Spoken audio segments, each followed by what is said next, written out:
ذلك الكتاب لا ريب فيه هدى للمتقين الذين يؤمنون بالغيب ويقيمون الصلاة ومما رزقناهم ينفقون।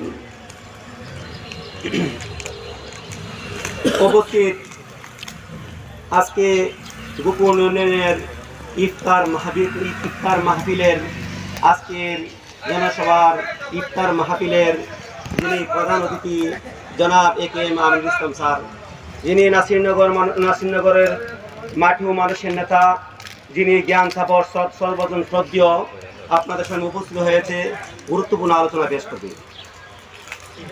আরও উপস্থিত আছেন নাসিরনগর থানার বাংলাদেশ জামাত ইসলামীর রুকন ও কর্মী ও সহযোগী ভাইরা। আমি আপনাদের সামনে মহাগ্রন্থ আল কোরআন থেকে সূরা বাকারার কয়েকটি আয়াত পেশ করেছি। সেই আয়াত সম্পর্কে সংক্ষিপ্ত আলোচনা পেশ করব।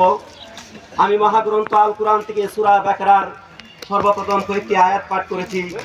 1 নম্বর, সর্বপ্রথম সূরা বাকারার মধ্যে রয়েছে হরফে মুকাত্তিয়াত আলিফ লাম মিম। আলিফ দিয়া আল্লাহ, লাম দ্বারা জিবরাইল, মিম দ্বারা মুহাম্মদ।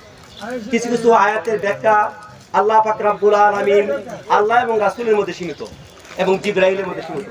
আল্লাহু আ'লামু বিমুরাদিহি, সেই আয়াতের ব্যাখ্যা আল্লাহ এবং জিবরাইল এবং মুহাম্মদের মধ্যে সীমিত। এইগুলাকে বলা হয় হরফে মুকাত্তিয়াত।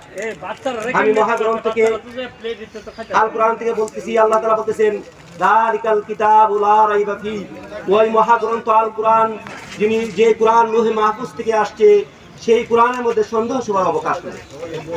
সেই কোরআনের মধ্যে সন্দেহ শুবার অবকাশ নাই। আপনি আমাদের সামনে পবিত্র রমজান মাস এসেছে। পবিত্র রমজানের আমরা রক্ষা করতে হবে। পবিত্র রমজান এমন একটি মাস, আল্লাহ রাসূল বলেছেন মান শামা রমাযান ঈমানান ওয়া ইহতিসাবান গুফিরা লাহু মা তাকাদ্দামা মিন যামবিহি। আল্লাহ রাসূল বলেন, আমার যে উম্মত আল্লাহর উপর বিশ্বাস করে, ঈমান রেখে পবিত্র রমজানের রোজা রাখবে, আল্লাহ তাআলা তার পিছনের সমস্ত গুনাহকে maaf করে দেবে। বলেন সুবহানাল্লাহ। আল্লাহ রাসূল বলেন পবিত্র রমজান মাস, আল্লাহ তাআলা বলেন এই রমজান মাস হচ্ছে মুমিনের জন্য তাকওয়া অর্জনের মাস।